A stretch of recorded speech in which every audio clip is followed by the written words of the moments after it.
Hey guys, welcome back to my channel with another video. तो यार आ चुका हूँ एक और नई वीडियो के साथ वापस।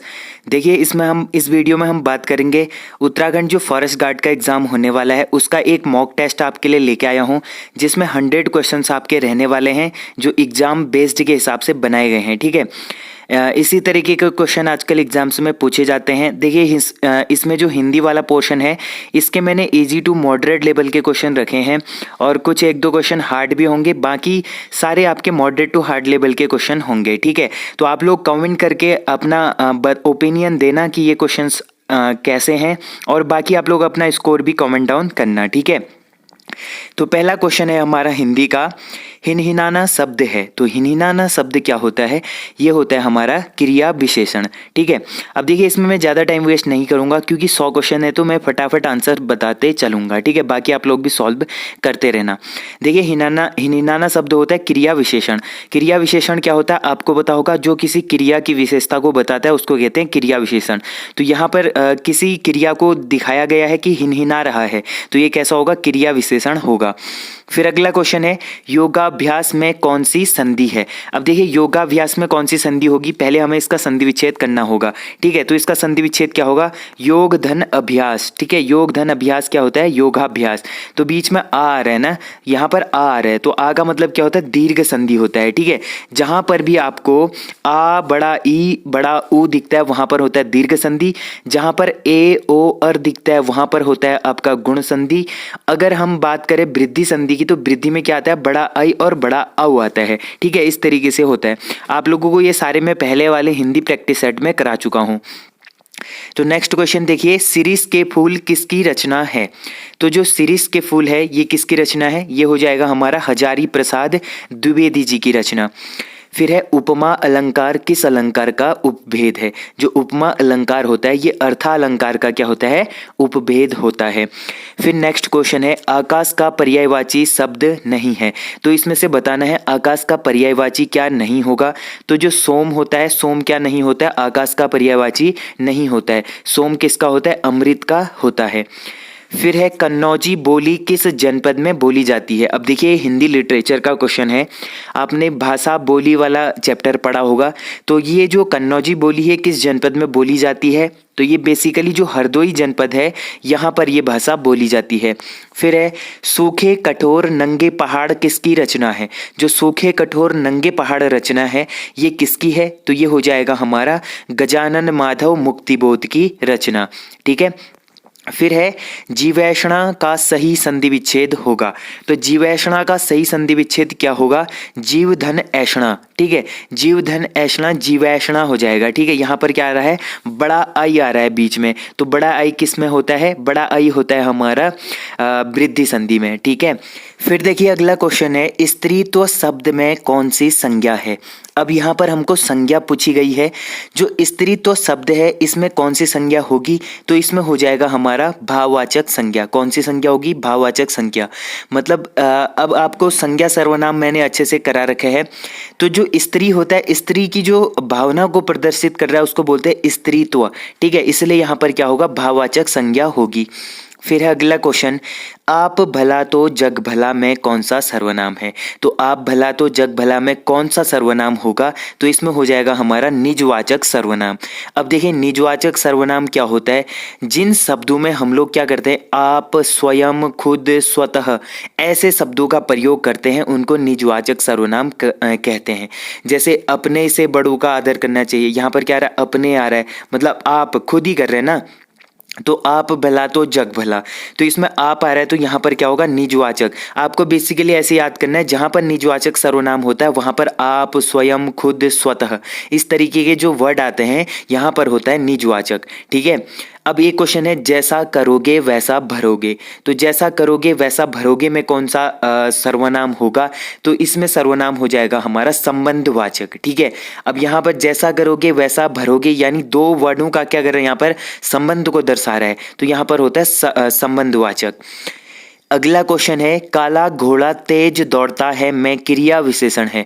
अब इसमें हमको क्रिया विशेषण बताना है, तो इसमें जो क्रिया विशेषण होगा ये हो जाएगा हमारा तेज। ठीक है, तेज क्या हो जाएगा, क्रिया विशेषण होगा। देखिए जो क्रिया कर रहा है वो क्या क्रिया कर रहा है, दौड़ने की क्रिया कर रहा है। ठीक है, घोड़ा क्या कर रहा है, दौड़ रहा है, तो इसकी क्रिया हो जाएगी दौड़ता है।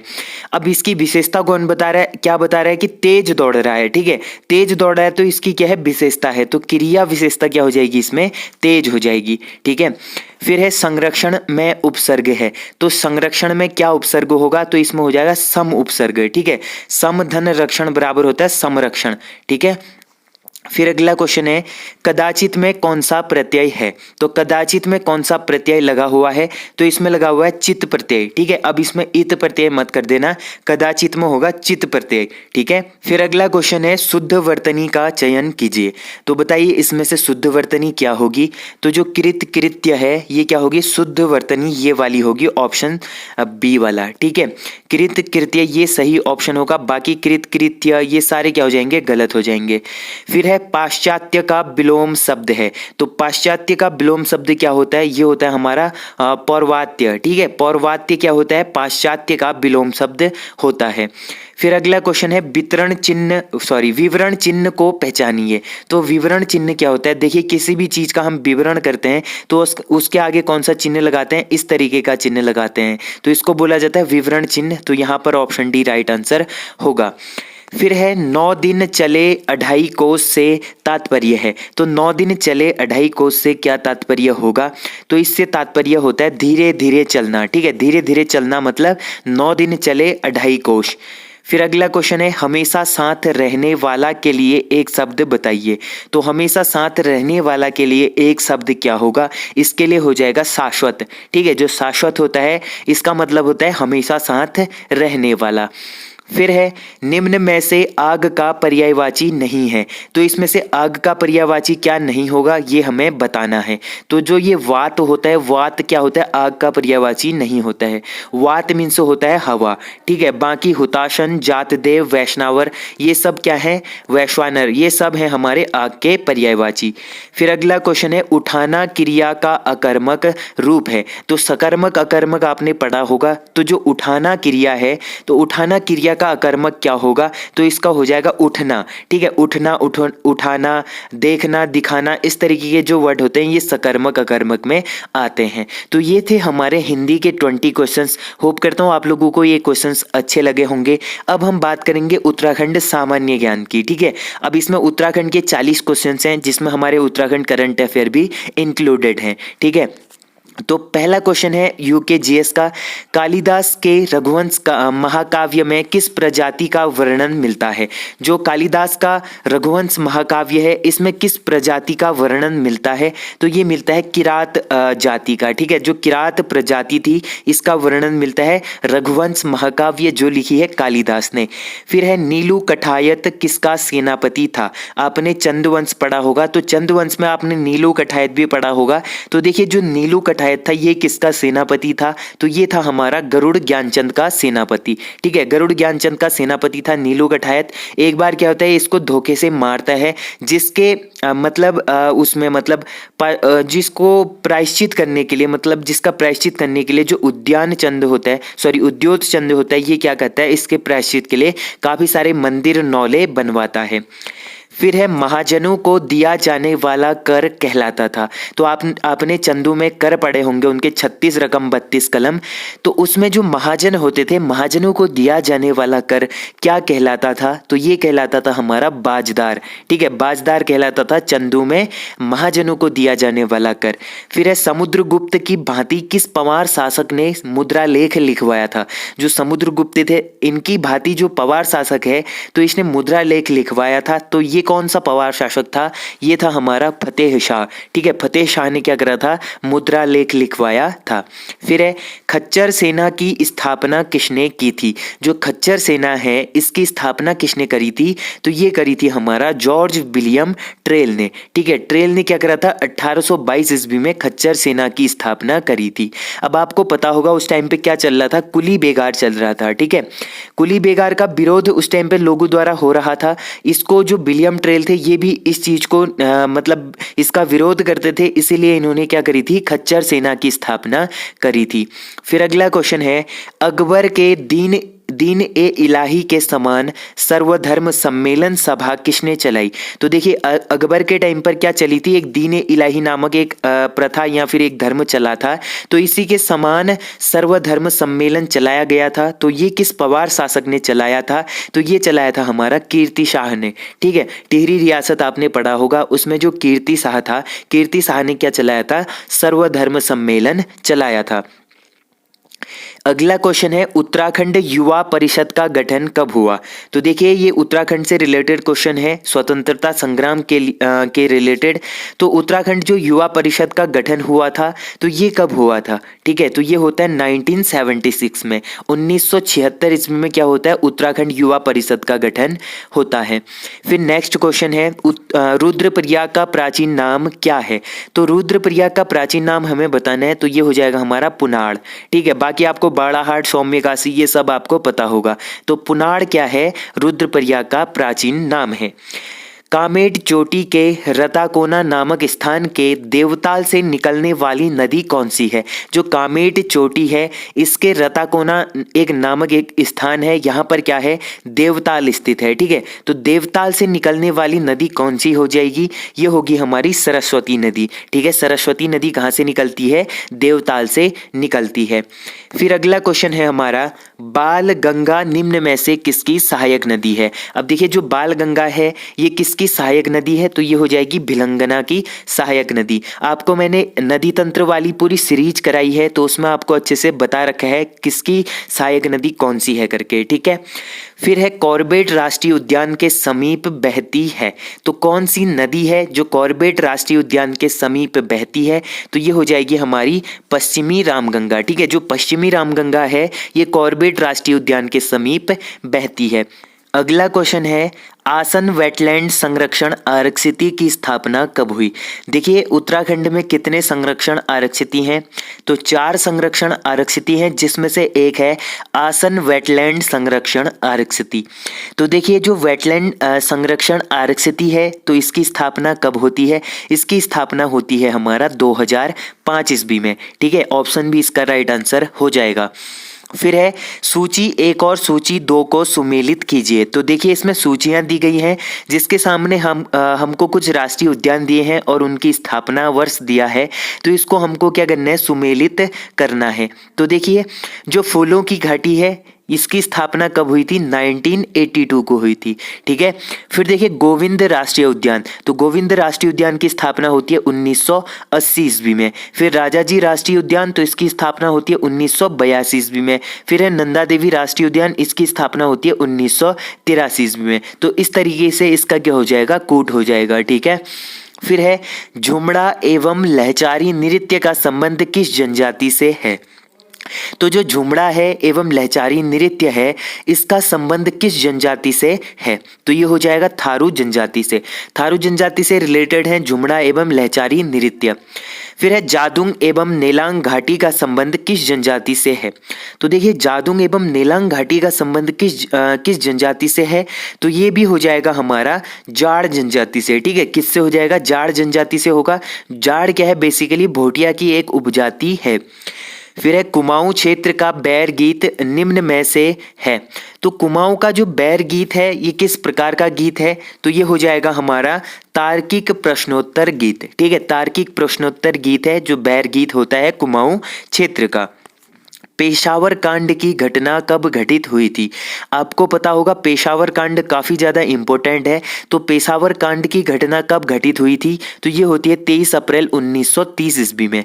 ठीक है, फिर नेक्स्ट क्वेश्चन है अमृतसर कांग्रेस अधिवेशन 1919 में किसने भाग लिया था? देखिए जो कांग्रेस का अधिवेशन हुआ था अमृतसर में 1919 ईस्वी में, तो इसमें से उत्तराखंड से कौन से ऐसे व्यक्ति थे जिन्होंने भाग लिया था? तो ये लिया था अनुसुईया प्रसाद बहुगुणा। ठीक है, अनुसुईया प्रसाद बहुगुणा जी ने इसमें भाग लिया था। फिर नेक्स्ट क्वेश्चन है, पर्यावरणविद चंडी प्रसाद भट्ट को कब पद्म भूषण मिला? जो पर्यावरणविद हैं चंडी प्रसाद भट्ट जी, इनको पद्म भूषण कब प्राप्त हुआ? तो ये मिलता है 2005 ईस्वी में। ठीक है, 2005 ईस्वी में इनको पद्म भूषण मिलता है। फिर है, निम्न में से भारतीय रिमोट सेंसिंग संस्थान कहाँ स्थित है? जो रिमोट सेंसिंग संस्थान है ये कहाँ स्थित है? तो ये हो जाएगा हमारा देहरादून में स्थित है। फिर है, गुरुकुल कांगड़ी को कब विश्वविद्यालय का दर्जा दिया गया? जो गुरुकुल कांगड़ी है इसको कब विश्वविद्यालय का दर्जा प्राप्त हुआ? तो ये मिलता है 1962 में। ठीक है, 1962 ईस्वी में इसको विश्वविद्यालय का दर्जा प्राप्त होता है। फिर है, नई औद्योगिक नीति की घोषणा कब की गई थी? जो नई औद्योगिक नीति हुई उत्तराखंड में लागू, तो इसकी घोषणा कब होती है? इसकी घोषणा होती है हमारा 26 मार्च 2003 ईस्वी में। ठीक है, 26 मार्च 2003 ईस्वी में क्या होता है? नई औद्योगिक नीति की घोषणा होती है उत्तराखंड में। फिर है, उत्तराखंड सरकार द्वारा मुख्यमंत्री घसियारी कल्याण योजना की शुरुआत की गई। तो जो मुख्यमंत्री घसियारी कल्याण योजना है इसकी शुरुआत कब की गई? तो इसकी शुरुआत होती है 30 अक्टूबर 2021 ईस्वी में।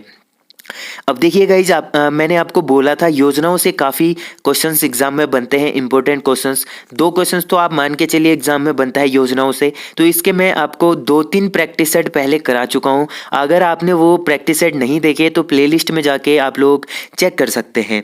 फिर अगला क्वेश्चन है, सर्वाधिक अनुसूचित SC जाति प्रतिशत वाला जिला है। तो सर्वाधिक अनुसूचित जाति SC प्रतिशत वाला जिला। अब देखिए यहाँ पर जनसंख्या वाला जिला नहीं पूछा है, बेसिकली यहाँ पर पूछा है प्रतिशत वाला जिला। तो प्रतिशत में हमारा क्या है? बागेश्वर नंबर 1 पर है। ठीक है, अगर यहाँ पर सर्वाधिक जाति मतलब SC जाति वाला जनसंख्या वाला जनपद पूछा जाता तो ये होता हमारा हरिद्वार। ठीक है, सर्वाधिक SC की जाति कहाँ रहती है, जनसंख्या ये रहती है हमारा हरिद्वार में। ठीक है, लेकिन सर्वाधिक SC जाति प्रतिशत कहाँ रहती है? ये बागेश्वर में रहती है। तो ये आपको याद करना है।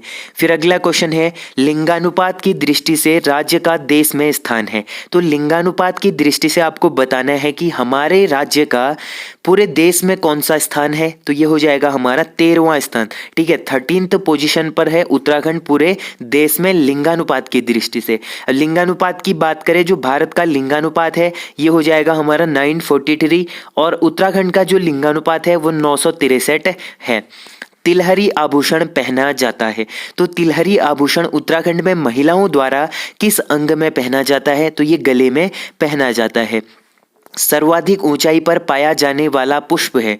देखिए इनमें से कौन सा ऐसा पुष्प है जो सर्वाधिक ऊंचाई पर पाया जाता है? तो ये हो जाएगा हमारा फेन कमल। ठीक है, जो फेन कमल है ये सर्वाधिक ऊंचाई पर पाया जाता है। नेक्स्ट क्वेश्चन है, ज्वालपा देवी मंदिर किस जनपद में स्थित है? देखिए जो ज्वालपा देवी का मंदिर है ये पौड़ी गढ़वाल में स्थित है। High altitude plant physiology research centre स्थित है। जो high altitude plant physiology research centre है ये किस जनपद में स्थित है? तो ये हो जाएगा हमारा पौड़ी जनपद में। ठीक है, पौड़ी जनपद के श्रीनगर में स्थित है। फिर है, कुमाऊं रेजिमेंट की स्थापना कब हुई थी? तो कुमाऊं रेजिमेंट की स्थापना होती है 1945 ईस्वी में। ठीक है, 1945 को होती है कुमाऊं रेजिमेंट की स्थापना। अब आप बताना कमेंट में कि गढ़वाल रेजिमेंट की स्थापना कब होती है। फिर अगला क्वेश्चन है, हाल ही में महत्वाकांक्षी अमृत सरोवर योजना लागू करने में उत्तराखंड का स्थान रहा। तो हाल ही में क्या हुआ है, अमृत सरोवर योजना लागू हुई है, तो इसको लागू करने में उत्तराखंड का कौन सा स्थान रहा? तो ये रहता है 3रा स्थान। ठीक है, 3rd पोजीशन पर है उत्तराखंड। इससे पहले नंबर 1 टॉप की बात करें तो टॉप पर है उत्तर प्रदेश, टॉप 2 की बात करें तो टॉप 2 पर है जम्मू एंड कश्मीर और टॉप 3 पर 3रे नंबर पर है उत्तराखंड। तो ये आपको याद करना है, ये करंट अफेयर का क्वेश्चन है। वर्ष 2023-24 के लिए उत्तराखंड विधानसभा में कितना बजट पेश किया गया? तो 2023-24 का जो बजट पेश हुआ है विधानसभा में ये कितना हुआ है? तो ये हुआ है हमारा 77,407.08 करोड़। ठीक है, 77,407.08 करोड़ रुपए की धनराशि बजट पेश किया गया है विधानसभा द्वारा। फिर है नीति आयोग द्वारा जारी स्वास्थ्य सूचकांक 2021 में उत्तराखंड का स्थान रहा। अब देखिए जो नीति आयोग है इन्होंने क्या करी है, स्वास्थ्य सूचना सूचकांक जो होता है 2021 इन्होंने जारी किया है। तो इसमें उत्तराखंड का कौन सा स्थान रहा, तो उत्तराखंड का स्थान रहता है 15th, ठीक है, 15वां स्थान रहता है उत्तराखंड का। टॉप की बात करें जो नंबर 1 पर है तो ये है हमारा केरल, ठीक है, केरला नंबर 1 पर है। फिर है निम्न में से कौन सही सुमेलित है, तो इसमें से बताना है कौन सा युग्म क्या है सही सुमेलित होगा। तो देखिए कॉर्बेट पार्क उत्तरकाशी में है तो ये गलत हो जाएगा, राजाजी पार्क चमोली में है तो ये भी गलत होगा, गोविंद पार्क उत्तरकाशी में है तो ये बिल्कुल हमारा सही होगा। बाकी नंदा देवी पार्क देहरादून में स्थित है, ये भी गलत होगा। तो यहाँ पर ऑप्शन सी क्या होगा, बिल्कुल राइट आंसर हो जाएगा। गोविंद राष्ट्रीय पार्क कहाँ है, ये उत्तरकाशी में स्थित है। फिर है अमर शहीद वीर केसरी चंद को अंग्रेजों द्वारा फांसी दी गई। अब आपको पता होगा जो अमर शहीद वीर केसरी चंद जी थे इनको अंग्रेजों द्वारा फांसी दी गई थी, तो ये कब मिलती है, तो ये मिलती है 3 मई 1945 ईस्वी में, ठीक है। 3 मई 1945 को क्या होता है, वीर केसरी चंद जी को फांसी मिलती है। इसी के उपलक्ष्य पर 3 मई को क्या लगता है, चौली थात में मेला लगता है, ठीक है, ये भी आपको याद करना है। फिर है राज्य निर्वाचन आयोग का गठन भारत के संविधान के किस अनुच्छेद द्वारा किया जाता है। जो राज्य निर्वाचन आयोग है इसका गठन भारत के संविधान के किस अनुच्छेद द्वारा किया जाता है, तो ये किया जाता है हमारा अनुच्छेद 343 के तहत, ठीक है, जो हमारा आर्टिकल 243 आर्टिकल 243 के है, इसके तहत किया जाता है राज्य निर्वाचन आयोग का गठन। ये आपको याद करना है, आर्टिकल 243 के। फिर है चौखंबा शिखर की ऊंचाई कितनी है। जो चौखंबा शिखर है इसकी ऊंचाई कितनी है। अब आपको देखिए शिखरों से भी क्वेश्चंस एग्जाम में बनते हैं, कभी कामेट पर्वत की ऊंचाई पूछ लेता है, कभी नंदा देवी की ऊंचाई पूछता है, और कभी नंदा घुंघटी की पूछ लेता है, अलग अलग पर्वतों की, त्रिशूल की पूछ लेता है। अभी यहाँ पर पूछा गया है चौखंबा शिखर की ऊंचाई कितनी है, तो याद करना है आपको चौखंबा शिखर की ऊंचाई है 7138 मीटर। अब देखिए जो टॉप के जो शिखर होते हैं, जैसे टॉप 10 आपको याद करने हैं, टॉप 5 भी याद करोगे तो चलेगा, ठीक है। फिर अगला क्वेश्चन है लाल पानी वाला अनूठा ताल के नाम से जाना जाता है। तो लाल पानी वाला अनूठा ताल के नाम से किसे जाना जाता है, तो ये जाना जाता है वासुकी ताल को, ठीक है। जो वासुकी ताल है इसको लाल पानी वाला अनूठा ताल के नाम से जाना जाता है। अब देखिए जो वासुकी ताल है इसकी कथा जुड़ी हुई है वासुकी नाग से, जो मैं आपको ज्योग्राफी वाली सीरीज में आपको अच्छे से करा चुका हूँ। चमोली तथा तिब्बत के बीच स्थित दर्रा है, तो बताइए चमोली और तिब्बत के बीच स्थित दर्रा कौन सा होगा, तो ये हो जाएगा हमारा सलसला दर्रा, ठीक है। जो सलसला दर्रा है ये चमोली और तिब्बत के बीच में स्थित है। बाकी हम मुलिंगला की बात करें तो मुलिंगला कहाँ है, उत्तरकाशी और तिब्बत के बीच स्थित है। फिर है पानी राखो आंदोलन के प्रणेता कौन थे, तो पानी राखो आंदोलन के प्रणेता थे सच्चिदानंद भारती जी, ठीक है। सच्चिदानंद भारती जी द्वारा शुरू किया गया पानी राखो आंदोलन, जो बेसिकली पौड़ी गढ़वाल के उफरी खाल से शुरू हुआ था, जो ठीक है एक उफरे खाल नामक एक गांव था, यहाँ पर 80 के दशक में 1980 में ये आंदोलन शुरू हुआ था। बेसिकली क्या हुआ, वहाँ पर बांज के पेड़ काट देने के कारण पानी की कमी हुई, तो वहाँ के छात्रों ने मिलकर, युवाओं ने मिलकर सच्चिदानंद भारती के साथ पानी राखो आंदोलन शुरू किया था। तो ये थे हमारे 60 क्वेश्चन, जिसमें हमने 20 हिंदी और 40 उत्तराखंड जीके के बारे में बात करी। अब हमारा GK GS, Indian GK GS वाला पोर्शन है, इसको हम लोग देखते हैं।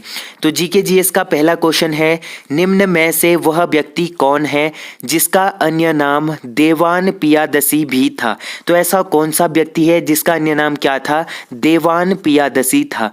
तो बेसिकली ये आपको प्राचीन भारत से पूछा गया क्वेश्चन है। तो जो अशोक थे, सम्राट अशोक को बोला जाता था देवान पियादसी, ठीक है। क्या बोला जाता था, देवान पियादसी बोला जाता था।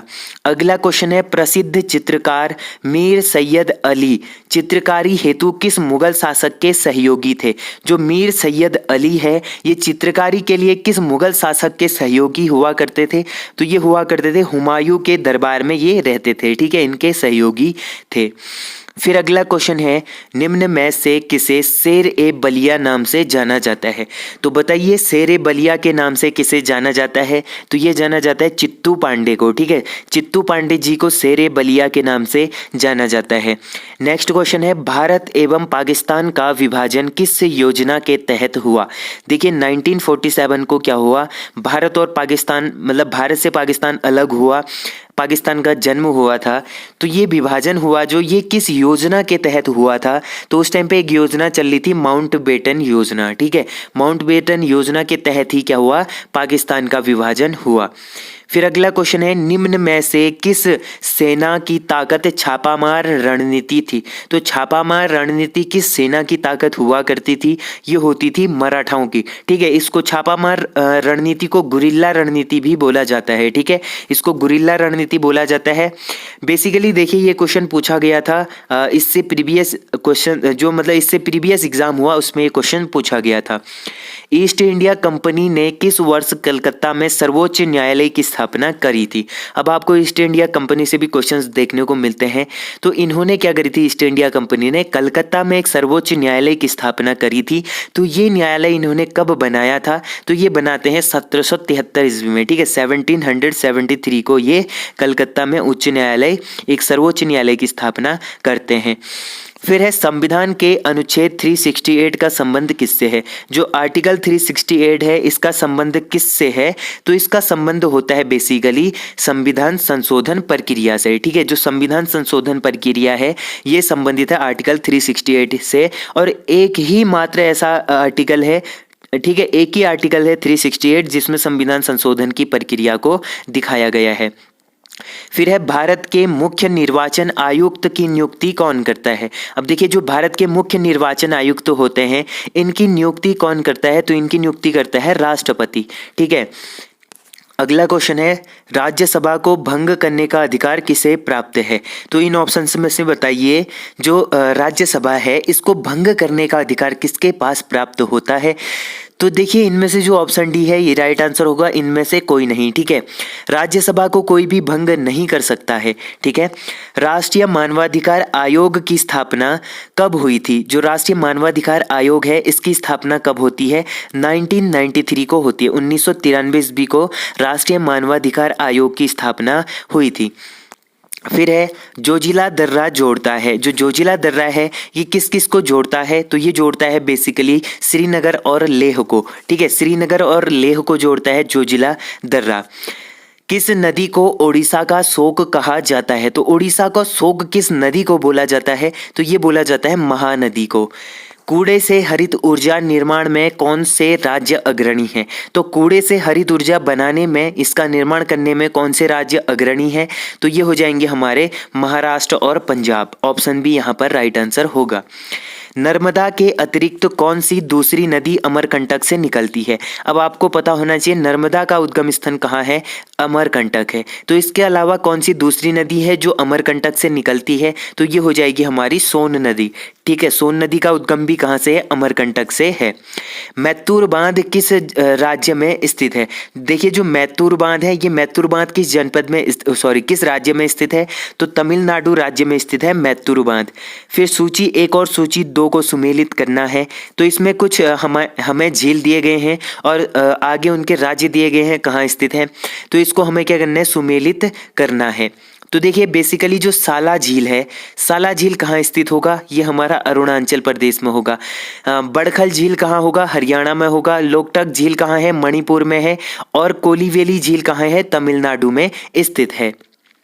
अगला क्वेश्चन है, इनमें से ब्रिक्स में कौन सा राष्ट्र शामिल है? तो देखिए BRICS जो ये ब्रिक्स है इसमें कितने देश शामिल है? 5 देश शामिल है। ठीक है, तो इनमें से बताना है इन ऑप्शंस में से कौन सा ऐसा देश है जो ब्रिक्स में शामिल है। ठीक है पूछा है तो हो जाएगा ब्राजील। ठीक है, ब्राजील क्या है, ब्रिक्स में सम्मिलित है। बाकी देखिए ब्राजील है, रसिया है, इंडिया है, चाइना है और साउथ अफ्रीका है। ये 5 देश क्या है, ब्रिक्स में सम्मिलित हैं। अगला क्वेश्चन है, भारत में आर्थिक सुधार 1991 के दौरान प्रधानमंत्री कौन थे? तो जब भारत में जो आर्थिक सुधार हुआ 1991 में, तो इसके दौरान प्रधानमंत्री कौन हुआ करते थे? तो ये हुआ करते थे पीवी नरसिम्हा राव। ठीक है, पीवी नरसिम्हा राव उस टाइम पे प्रधानमंत्री थे। भारत में शुरू की गई स्वाभिमान योजना किससे संबंधित है? जो स्वाभिमान योजना है, बेसिकली ये स्वाभिमान योजना किससे संबंधित है? तो स्वाभिमान योजना संबंधित है ग्रामीण बैंकिंग से। ठीक है, जो ग्रामीण क्षेत्रों में बैंकिंग की जाती है, इससे संबंधित है स्वाभिमान योजना। फिर है, राष्ट्रीय अंतर्देशीय नौवहन संस्थान NINI अवस्थित है। जो राष्ट्रीय अंतर्देशीय नौवहन संस्थान है, ये कहाँ स्थित है? ये स्थित है हमारा पटना में। ठीक है, ये भी आपको याद होना है, पटना में स्थित है हमारा राष्ट्रीय अंतर्देशीय नौवहन संस्थान, जिसको NINI कहा जाता है। फिर अगले क्वेश्चन की ओर देखते हैं। तो देखिए, 5वें खेलो इंडिया यूथ गेम्स में पदक तालिका में कौन सा राज्य टॉप पर रहा? देखिए, जो 5वें खेलो इंडिया यूथ गेम्स हुए 2023 ईस्वी में, तो इसमें जो पदक तालिका है, इसमें टॉप पर कौन सा राज्य रहा? तो इस पर टॉप पर रहता है महाराष्ट्र राज्य। ठीक है, महाराष्ट्र स्टेट जो है, ये कहाँ रहता है? टॉप पर रहता है। देखिए, महाराष्ट्र की बात करें तो इन्होंने खेलो इंडिया यूथ गेम्स में टोटल 161 पदक जीते थे। ठीक है, 161 पदक इन्होंने इसमें जीते थे। फिर अगला क्वेश्चन है, भारत तथा किस देश की नौसेना के बीच जिमैक्स 22 नामक द्विपक्षीय समुद्री अभ्यास हुआ? तो देखिए, भारत और ऐसा कौन सा देश है जिसकी नौसेना के बीच क्या हुआ? JIMEX यानी जिमैक्स 22 नामक एक द्विपक्षीय समुद्री अभ्यास हुआ है।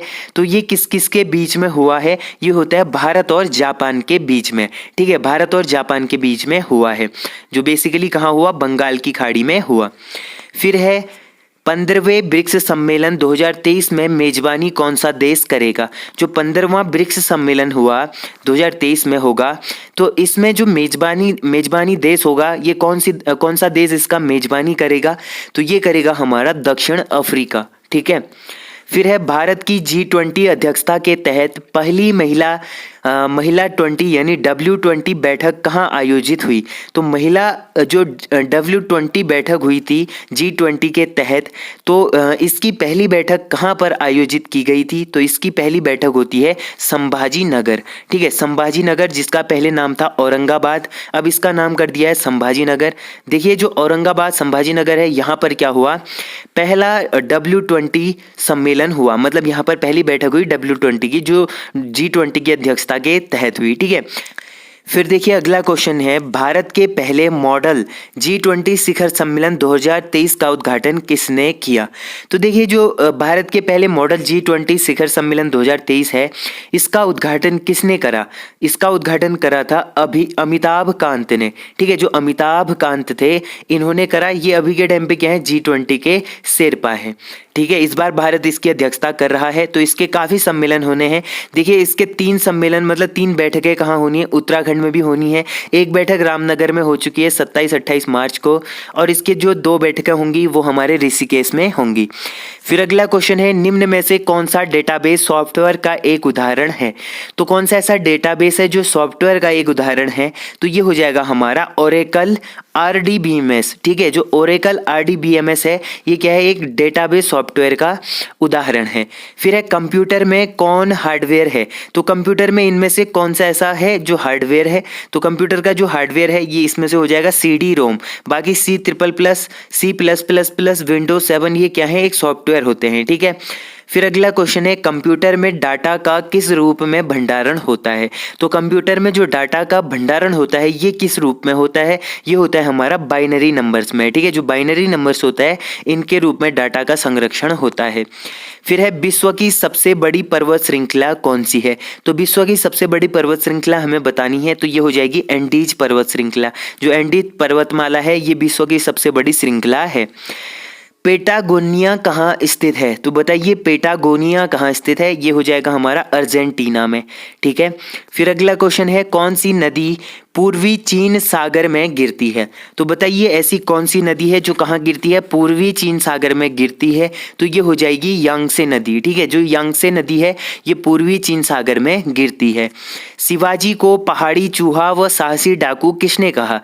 तो शिवाजी थे जो महान शिवाजी, इनको पहाड़ी चूहा व साहसी डाकू किस व्यक्ति ने कहा था? तो ये बोला था औरंगजेब ने। ठीक है, औरंगजेब ने बोला था पहाड़ी चूहा व साहसिक डाकू। फिर अगला क्वेश्चन है, मौलिक अधिकार संविधान के किस भाग में वर्णित है? जो मौलिक अधिकार है ये संविधान के किस भाग में वर्णित है? तो ये हो जाएंगे भाग 3 में। ठीक है, ऑप्शन बी इसका राइट आंसर होगा। भाग 3 में क्या है? मौलिक अधिकारों को वर्णित किया गया है, जिसमें बेसिकली आर्टिकल 12 से लेकर आर्टिकल कितने तक आता है? 35 तक आता है। ठीक है, आर्टिकल 12 से 35 तक मौलिक अधिकारों में आता है। फिर है, भारत का एकमात्र शीत मरुस्थल है। तो भारत का एक ही शीत मरुस्थल है, ये कौन सा है? ये हो जाएगा हमारा लद्दाख। ठीक है, लद्दाख क्या है? एक ही शीत मरुस्थल है। ये थे हमारे जीके जीएस के क्वेश्चन। अब हम लोग करेंगे इसमें रीजनिंग के क्वेश्चन। तो रीजनिंग का पहला क्वेश्चन देखिए, निम्न में से कौन सा वेन डायग्राम आम, फल तथा सब्जी के बीच के संपर्क को दर्शाता है? अब जो वेन डायग्राम होता है, वेन डायग्राम से भी एग्जाम में क्वेश्चन पूछा जाता है। देखिए जो रिसेंट एग्जाम हुआ था पटवारी उत्तराखंड कांस्टेबल का जो एग्जाम हुआ ना, उत्तराखंड पुलिस कांस्टेबल में ये वेन डायग्राम से क्वेश्चन बना था। तो देखिए इसमें क्या क्या दिया है हमें। बेसिकली इसमें ज़्यादा दिमाग लगाना नहीं होता, बस हमें सोचना होता है थोड़ा सा। इसमें दिया गया है आम, फल तथा सब्जी। ठीक है, आम फल यानी आपको यहाँ पर आम दिख रहा है। आम क्या है? फल ही तो है। तो आम है, मान लो ये आम है, आम को किस में रखेंगे? फलों के साथ रखेंगे, ऐसे टोकरी में। ठीक है, ये टोकरी बनी है, टोकरी में हमने फल रखे, फलों में ही क्या आएगा? आम भी आएगा। और सब्जी है, अब सब्जी फलों के साथ नहीं आएगा, ये आएगा अलग। तो इस तरीके का कहाँ पर आपको दिख रहा है? तो देखिए ऑप्शन सी में आपको दिख रहा है। ठीक है, ये बीच में आम है, इसके बाहर फल है, और ये अलग से क्या है? सब्जी है। तो इस तरीके से आप लोगों को थोड़ा सा दिमाग लगाना होता है। तो ऑप्शन सी इसका राइट आंसर होगा। एक 18 सेंटीमीटर के ठोस घन से यदि 3 सेंटीमीटर के छोटे छोटे घन बनाए जाएं तो कुल कितने घन बनेंगे? ठीक है, अब ये देखिए ये 10th लेवल का एक मैथ का क्वेश्चन मान के चल सकते हैं। तो देखिए आपको पता होगा घन का आयतन क्या होता है? ए क्यूब होता है, मतलब भुजा का क्यूब। ए यहाँ पर क्या है? भुजा है। तो भुजा का क्यूब क्या होता है? घन का आयतन होता है। तो ये बोल रहा है कि 18 सेंटीमीटर का क्या है? एक ठोस घन है। मान के चलो एक ये ठोस घन है 18 सेंटीमीटर का। ठीक है, ये घन है 18 सेंटीमीटर का। इसका क्या करना है? हमें 3 सेंटीमीटर के छोटे छोटे घन बनाने हैं। तो इसको एक बार हम लोग पीट पाट के तोड़ मरोड़ देंगे, तो इससे क्या बनाएंगे? छोटे छोटे 3 सेंटीमीटर के घन बनाएंगे। तो टोटल कितने घन बनेंगे? तो बेसिकली देखिए इस पूरे का आयतन और उन तीनों के आयतन को हम लोग क्या करेंगे? डिवाइड कर देंगे। तो आपको बेसिकली सूत्र पता होना चाहिए। घन का आयतन क्या होता है? ए क्यूब। ए क्या है? यहाँ पर भुजा है, तो भुजा कितनी दे रखी है? 18 दे रखी है। तो 18 गुणा 18 गुणा 18 कर देंगे। क्यूब का मतलब क्या है? 3 बार उसको गुणा करना है। ठीक है, ए को 3 बार गुणा, तो ए 18, इसको 3 बार गुणा, 18 गुणा 18। अब हमें बनाना कितना है? 3 सेंटीमीटर के घन बनाने हैं। तो इसका भी 3 सेंटीमीटर के जो घन होंगे इनका भी क्या होगा? 3 क्यूब हो जाएगा। ठीक है, तो 3 क्यूब का क्या होगा? 3 इंटू 3 इंटू 3। अब इनको काट दो, 3 से 18 6 बार, वैसे ये भी 6 बार, ये भी 6 बार। अब कितना है? 6 गुणा 6 गुणा 6। तो देखिए 6 गुणा 6 होगा, तो इन तीनों को गुणा करेंगे तो 6 6 36, 36 छक्के 216। ठीक है, कितना आ जाएगा? 216। ऑप्शन में दिख रहा है 216, ऑप्शन ए में 216 है, तो 216 वाला ऑप्शन क्या हो जाएगा? बिल्कुल राइट हो जाएगा। अब इनमें आपको ज़्यादा दिमाग नहीं लगाना होता है, बस आपको थोड़ा सोचना है और सूत्र रख के क्वेश्चंस कर देने हैं। यदि 8:28 है तो 6 अनुपात कितना होगा? अब देखिए 8 अनुपात हमको कितना दिया है? 128 दिया है, तो 6 अनुपात हमें ज्ञात करना है कितना होगा। अब देखिए इसमें हमें कॉमन क्या दिख रहा है? ठीक है, अब अगर हम यहाँ पर 8 का स्क्वायर करते हैं तो कितना आता है? 64। अगर 64 को हम 2 से डिवाइड करते हैं तो कितना आएगा? 128 आता है। तो ऐसे ही हम लोग यहाँ पर क्या करेंगे? 6 का स्क्वायर करेंगे, इंटू 2 कर देंगे। 6 का स्क्वायर कितना? 6 6 36, इंटू 2 72। तो दिख रहा है 72 यहाँ पर, ये ऑप्शन बी में दिख रहा है। 6 6 36 गुणा 2 बराबर 72 आंसर। तो ये सिंपल से क्वेश्चन है, बस आपको थोड़ा सा ध्यान देना होता है। अगला क्वेश्चन है, यदि एक व्यक्ति का मुंह उत्तर की ओर है, वह घड़ी की सुइयों सुइयों की दिशा में 45 डिग्री घूम जाता है, उसके बाद घड़ी की सुइयों के विपरीत दिशा में 90 डिग्री घूम जाता है, अब उसका मुंह किस दिशा में है। तो बेसिकली ऐसे क्वेश्चंस को आपको डायग्राम के थ्रू बनाना होता है। देखिए इस तरीके का आप लोग एक बार डायग्राम बना लीजिए जिसमें आप लोग चारों दिशाओं को दर्शाइए। ठीक है, यहाँ पर हमेशा दाईं तरफ क्या होता है, ईस्ट होता है और उसके विपरीत दिशा में वेस्ट होता है, ऊपर होता है हमारा नॉर्थ और नीचे होगा हमारा साउथ। तो इस तरीके का हमारा डायग्राम बन गया। अब बोल रहा है कि एक व्यक्ति का मुंह कहाँ है, उत्तर की ओर है। मान लो यहाँ पर आदमी खड़ा है, इसका मुंह कहाँ है, उत्तर की तरफ है। ठीक है, यहाँ की तरफ इसका मुंह है। अब क्या कर रहा है, वह घड़ी की सुइयों की दिशा में 45 डिग्री घूम जाता है। अब आपको पता होगा जो दो सीधी रेखाएं होती हैं परस्पर, अगर परस्पर दो सीधी रेखाएं ऐसे आपस में काट रही है इस तरीके से, तो इनके बीच में कितना कोण बनता है, 360 डिग्री का बनता है पूरा कोण। ठीक है, तो हर कोण कितनी डिग्री का होगा, 90 डिग्री का। ये भी 90, ये भी 90, ये वाला 90, ये भी 90, ये भी 90, ये भी 90। ठीक है, तो इस तरीके के 90 डिग्री के कोण है। अब हमें बोला गया 45 डिग्री, तो 45 क्या होगा, इसके बीच में होगा। ठीक है, कहाँ घूमना है उसको, 45 डिग्री घूम जाता है घड़ी की सुइयों की दिशा में।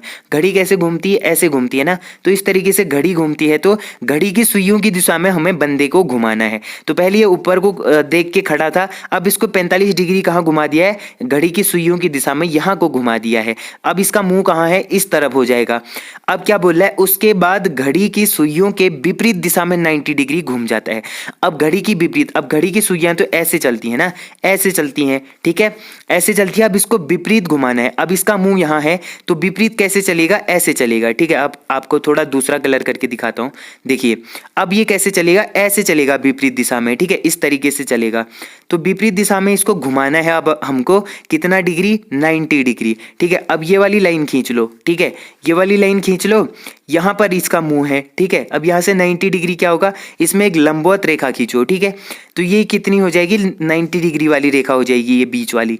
ठीक है, अब आपको समझ में आ गया होगा ये क्या थी, लाइन थी। ठीक है, अब देखिए ये लाइन थी, अच्छे से देखना, ये लाइन थी। ठीक है, इसका मुंह कहाँ था, यहाँ को था। अब यहाँ को था तो ऐसे हमने लाइन खींची, इसके बीच में लंबवत क्या हो जाएगा, अब ये वाला डिग्री, ये वाला डिग्री, ये दोनों कितने हो जाएंगे, 90 डिग्री के। अब यहाँ इसका मुंह है, तो अब क्या करना है, 90 डिग्री इसको विपरीत दिशा में घुमाना है। घड़ी की सुइया ऐसे घूमती है, तो हमें विपरीत दिशा में घुमाना है इसको। यहाँ से यहाँ तक कितना घूमना है, 90 डिग्री। अब इसका मुंह कहाँ हो जाएगा, यहाँ हो जाएगा। ठीक है, तो क्या कहना कह रहा, अब उसका मुंह किस दिशा में होगा। तो ये कौन था, नॉर्थ था। ये कौन सा था, ईस्ट वेस्ट था। ठीक है, तो कौन सा दिशा में है, नॉर्थ वेस्ट, मतलब उत्तर पश्चिम। तो ऑप्शन में देखो उत्तर पश्चिम है कहीं पर, ये है उत्तर पश्चिम, तो ऑप्शन बी क्या होगा, राइट आंसर। तो इस तरीके से बनाना होता है। कभी आपको दिया होता है कि एक व्यक्ति है वो उत्तर की ओर 5 किलोमीटर चलता है, फिर वहां से दक्षिण की ओर आता है, फिर उसके बाद ये पश्चिम की ओर 3 किलोमीटर जाता है, फिर दक्षिण की ओर 4 किलोमीटर जाता है। तो बताइए उसके प्रारंभिक और वर्तमान स्थिति के बीच में क्या मतलब कितनी दूरी होगी। तो इस तरीके से आपको करना होता है। यहाँ पर हमें सीधे समकोण बनाना होता है। इसमें पाइथागोरस पाइथागोरस प्रमेय होता है, जो जैसे ए प्लस मतलब ए बी स्क्वायर बराबर बी सी स्क्वायर प्लस सी ए स्क्वायर कर देना होता है। मतलब लंब का स्क्वायर बराबर आधार का स्क्वायर बराबर कर्ण का स्क्वायर, इस तरीके से आपको बनाना होता है। तो ये सिंपल होते हैं, बस थोड़ा आपको दिमाग लगाना होता है। फिर नेक्स्ट क्वेश्चन देखिए, यदि ए डी जी बराबर 369 है तो जे एम पी बराबर क्या होगा। तो इस तरीके के नंबर्स वाले क्वेश्चन भी पूछे जाते हैं। तो बेसिकली अब हमको यहाँ पर ध्यान देना है, ए डी जी लिख लेना है। ठीक है, ए डी जी लिख लिया, इसके नीचे लिख लेना है 369। अब देखिए ए को हमने क्या लिखा है, यहाँ पर 3 लिखा है, डी को लिखा है 6, जी को लिखा है 9। अब देखिए इनमें रिलेशन क्या है, ए को हमने 3 लिखा है तो डी को 6 कैसे लिखा। तो अगर हम ए से 3 कदम आगे बढ़े, ठीक है, 3 प्लस कर दे ए में तो बी सी डी होता है। ठीक है, 3 प्लस करा तो डी आया, तो डी में भी 3 प्लस करते हैं तो डी ई एफ जी आया। तो मतलब इन्हें 3 प्लस करके क्या रहे, ये संख्या आ रही है। तो वैसे ही हमें जे एम पी में निकालना है, तो हमको जी के बाद निकालना है, जी 3 आगे बढ़ेंगे तो क्या आएगा, जी एच आई जे, मतलब 3 आगे बढ़े तो जी कितने 9 है, यहाँ पर जी कितना है 9 है। तो जी से 3 आगे बढ़े मतलब 12 पर हम पहुंचे तो क्या आया, हमें 12 पर जे आया। तो इससे 3 आगे बढ़ेंगे तो 15 पर आएगा हमारा एम, और उसके बाद 3 आगे बढ़ेंगे तो 18 पर आएगा हमारा पी। तो इस तरीके से बनेगा 12, 15, 18। अब आपको ऑप्शन में देखना है 12, 15, 18 कहाँ है, तो ये हो जाएगा। ठीक है, तो इस तरीके से ऑप्शन सी यहाँ पर राइट आंसर होगा। फिर अगला क्वेश्चन है चिन्हों को सही संयोजित कीजिए। अब आपको हमें यहाँ पर क्या करना है, चिन्हों को सही संयोजित करना है। हमें यहाँ पर इक्वेशन दी है 72 8 5 4, ठीक है। इसके देखिए बड़ा कर दिया मैंने, थोड़ा सा पहले लिख लेता हूँ। 72 8 5 4 इज इक्वल टू 49 ये दिया गया है। अब हमको ऑप्शन में देखना है कि इन चिन्हों इनके बीच में हमें चिन्ह रखने हैं जो 49 के बराबर हो जाए। तो आपको पहला वाला ऑप्शन देखना है। देखिए इसमें इनटू है, अगर हम यहाँ पर इनटू है, यहाँ पर भाग, तो पहले हमको बॉड मास के थ्रू क्या करना होता है, भाग वाला करना होता है। भागु जो घ होता है ना, भाग गुणा जोड़ घटाना। तो इस तरीके से बॉड मास लगाएंगे, पहले भाग को देखेंगे। अगर यहाँ पर भाग लगेगा तो 4 5 ये तो पॉइंट में आ रहा है, ये भी नहीं होगा। फिर ऑप्शन बी देखेंगे तो भाग बीच में आ रहा है, इसमें बीच में है भाग, तो यहाँ पर बीच में लगाया तो यहाँ पर भी नहीं आ रहा है। यहाँ पर भी 8 भागा 5 तो ये भी पॉइंट में आ रहा है। फिर हमने तीसरा ऑप्शन देखा तो यहाँ पर क्या है, भाग यहाँ पर लास्ट में है, यहाँ पर फिर भी नहीं आएगा। अब देखिए यहाँ पर क्या है, 72 8 5 4 इज इक्वल टू 49। अब देखिए यहाँ पर क्या है, भाग पहले में है।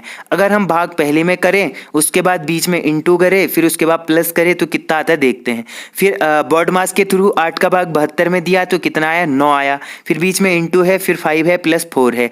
फिर हम उसके बाद क्या करेंगे, बॉड मास के अकॉर्डिंग 9 पंचे 45, ठीक है, गुणा करेंगे तो 9 पंचे 45, 45 में 4 जोड़ा 49। तो ऑप्शन डी यहाँ पर राइट आंसर आ रहा है। ये क्या हो रहा है, सही संयोजित हो रहा है। तो इस तरीके से ऑप्शन डी इसका राइट आंसर होगा। तो देखिए गाइज, ये थे आज के हमारे 100+ इंपॉर्टेंट क्वेश्चंस, जिसमें हमने एक मॉडल प्रैक्टिस सेट को देखा, मॉक टेस्ट को देखा, जो आपके एग्जाम के लिए काफ़ी इंपॉर्टेंट हो सकता है। तो होप करता हूँ आप लोगों को ये वीडियो पसंद आई होगी। अगर थोड़ी भी वीडियो आपको हेल्पफुल लगी तो मेक श्योर वीडियो को लाइक जरूर करना और अपने सारे स्टडी ग्रुप में इसको शेयर कर दो, अपने दोस्तों के साथ शेयर करो। एग्जाम के बस अब 2 ही दिन बचे हैं, तो आप लोगों को अच्छे से एग्जाम देना है, इसलिए मैं आपके लिए एक प्रैक्टिस सेट लेके आया था, मॉक टेस्ट इसलिए आपके लिए बनाया था, ठीक है। तो आप लोग अच्छे से तैयारी करो यार। अगर आपको इसकी पीडीएफ अगर चाहिए तो पीडीएफ आपको टेलीग्राम पर मिलेगी, जिसका लिंक आपको डिस्क्रिप्शन में मिल जाएगा। तो गाइज मिलते हैं ऐसे इंटरेस्टिंग और अमेजिंग वीडियो के साथ, तब तक के लिए अपना ध्यान रखिए, पढ़ाई करते रहिए। Take care and bye bye.